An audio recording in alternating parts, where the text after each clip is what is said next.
임영웅이 다시 고척 스카이돔에 선다. 그것도 단 하루가 아니라 오늘 1월 16일부터 18일까지 사흘 연속이다. 공연장에 불이 켜지기 전부터 이미 분위기는 콘서트라기보다 하나의 거대한 축제에 가까웠다. 사람들은 입을 모아 말한다. 이번 I am 히어로는 단순한 재회가 아니라 일련의 공백을 단숨에 지워버릴 만큼 더 화려해진 하늘빛 축제의 완성형일 거라고. 그런데 더 궁금한 건 따로 있다. 모두가 기대하는 그 화려함은 과연 무대 위에서만 터질까? 아니면 고척돔 안팎을 통째로 뒤흔들 새로운 장면들이 기다리고 있을까? 소속사 물고기 뮤직은 임영웅이 16에서 18일 서울 구로구 고척 스카이돔에서 전국 투어 콘서트 I am 히어로를 개최한다고 밝혔다. 임영웅이 고척돔에서 콘서트를 여는 건 2024년 12월부터 2025년 1월까지 이어졌던 임영웅 리사이틀 이후 약 1년 만이다. 숫자로는 1년이지만 팬덤에게는 길고도 지난 시간이다. 그래서인지 이번 무대는 기다림의 보상이라는 감정이 공연 전체에 깔릴 수밖에 없다. 더 강해진 설렘, 더 예민해진 기대치, 그리고 무엇보다 이번에는 무엇이 달라졌을까라는 호기심이 고척돔으로 향하는 발걸음을 가볍게 만든다. 이번 공연이 핵심 키워드는 풍성함이다. 물고기 뮤직은 풍성한 밴드 사운드를 바탕으로 정규 2집 수록곡과 다채로운 히트곡 무대를 선보인다고 예고했다. 여기서 중요한 건 단순히 곡이 많다가 아니다. 밴드 사운드가 강조되는 콘서트는 보컬의 힘을 정면으로 시험한다. 반대로 말하면 라이브에 대한 자신감이 없다면 쉽게 선택할 수 없는 방식이다. 임영웅은 이미 여러 무대에서 라이브로 설득하는 가수라는 이미지를 쌓아왔다. 이번 고척돔 3일 연속 공연은 그 자신감을 더 큰 스케일로 증명하는 자리다. 곡의 구성도 흥미롭다. 정규 2집 수록곡을 중심에 두면서도 히트곡들을 다채롭게 배치한다는 건 익숙함과 새로움을 동시에 잡겠다는 선언처럼 들린다. 팬들이 가장 기대하는 지점 역시 바로 여기다. 그 노래를 라이브로 다시 듣는 순간, 새 노래가 무대로 태어나는 순간, 이 한 공연 안에서 충돌할 때 콘서트는 기록이 아니라 사건이 된다. 무대 장치도 한층 공격적으로 업그레이드된다. 소속사는 객석 어디서나 임영웅의 모습을 볼 수 있는 큰 전광판과 다채로운 무대 연출로 한층 더 화려해진 하늘빛 축제를 선보일 계획이라고 밝혔다. 고척돔은 좌석의 스펙트럼이 넓고 시야 경험이 공연 만족도와 직결되는 공간이다. 그래서 어디서나 잘 보인다는 말은 홍보 문구 이상의 의미를 갖는다. 공연에 쏟아붓는 기술과 연출의 의지가 그대로 드러나는 대목이기 때문이다. 특히 대형 전광판은 단순 확대 화면을 넘어 공연이 리듬을 만들어내는 하나의 연출 장치가 된다. 표정의 디테일이 감정의 밀도를 올리고 카메라 워크가 노래의 흐름을 안내하며 순간의 떨림까지 관객에게 전염시킨다. 결국 이런 디테일은 그날 거기 있었던 사람만이 아는 감정으로 남는다. 그렇다고 이번 I am 히어로의 무게가 무대 위에서만 완성되는 건 아니다.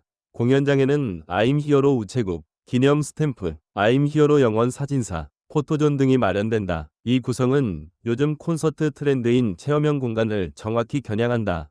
팬들은 공연을 보러 가는 동시에 기억을 만들러 간다. 엽서에 마음을 적어보내는 우체국은 감정을 물성으로 남기는 장치고, 지역별 스탬프는 투어 자체를 하나의 컬렉션처럼 즐기게 만든다.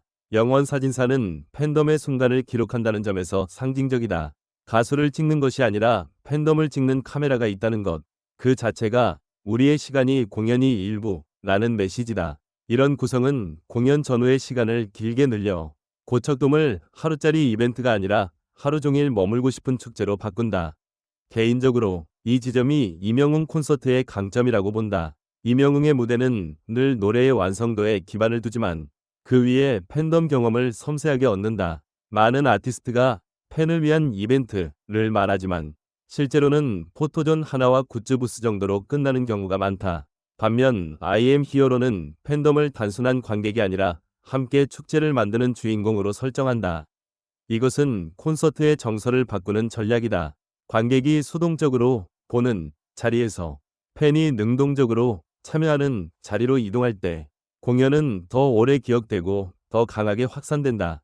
그 결과는 공연 다음 날의 후기, 영상, 사진, 그리고 입소문으로 이어진다. 요즘처럼 공연 한 번이 콘텐츠 수백 개로 재가공되는 시대에는 이런 경험 설계가 곧 경쟁력이다. 더 흥미로운 건 이명웅의 콘서트가 세대와 취향의 장벽을 넘어선다는 점이다. 고척돔이라는 거대한 공간을 채우는 건 단지 팬덤의 규모만이 아니라 가족 단위 관객의 존재감이다. 부모와 자녀가 함께 들어오는 공연은 생각보다 많지 않다. 그런데 이명웅의 공연은 그 장면이 자연스럽다. 이는 음악의 장르적 특성과도 연결되지만 무엇보다 안전하고 품격 있는 공연이라는 신뢰가 축적돼 있기 때문이라고 느낀다. 무대 위에서의 매너, 관객을 대하는 태도, 그리고 노래에 담긴 정서가 만들어낸 신뢰가 결국 고척돔을 더 큰 공동체의 공간으로 만든다. 그래서 하늘빛 축제라는 표현이 단지 화려한 조명과 연출을 가리키는 말로만 들리지 않는다. 서로 다른 사람들이 같은 하늘 아래 같은 감정을 공유하는 순간, 그게 바로 축제의 본질이기 때문이다. 그리고 이 축제는 서울에서 끝나지 않는다. 이명웅은 다음 달 2월 6에서 8일 부산 백스코 제1전시장 1, 2홀에서 전국 투어 콘서트를 이어간다. 여기서 관전 포인트는 투어가 반복될수록 공연이 더 완성형으로 다듬어진다는 점이다. 첫 도시에서의 폭발력, 다음 도시에서의 안정감, 그리고 마지막에 가까워질수록 커지는 감정의 밀도. 투어 공연은 단순히 같은 무대를 여러 번 하는 것이 아니라 같은 무대가 매번 다른 감정으로 성장하는 과정이다. 고척돔 3일이 그 과정의 가장 빛나는 챕터가 될지, 혹은 부산으로 이어지는 더 큰 파도의 시작점이 될지, 팬들이 주목하는 이유도 여기에 있다. 결국 질문은 하나로 모인다. 이명웅은 왜 1년 만에 고척돔이라는 한 문장만으로도 이렇게 큰 기대를 만들어낼 수 있을까? 나는 그 답이 노래와 사람 사이의 거리에서 나온다고 생각한다. 기술이 아무리 발전해도 공연은 결국 무대 위 한 사람과 객석의 수많은 사람이 같은 호흡을 나누는 자리다. 이명웅은 그 호흡을 꾸준히 지켜왔고, 이번에는 더 크고 더 화려한 장치 위에서 그 호흡을 다시 증명하려 한다. 오늘부터 사흘, 고척돔의 하늘빛이 더 선명해질 이유는 충분하다. 그리고 그 하늘빛은 아마도 무대가 끝난 뒤에도 한동안 꺼지지 않을 것이다.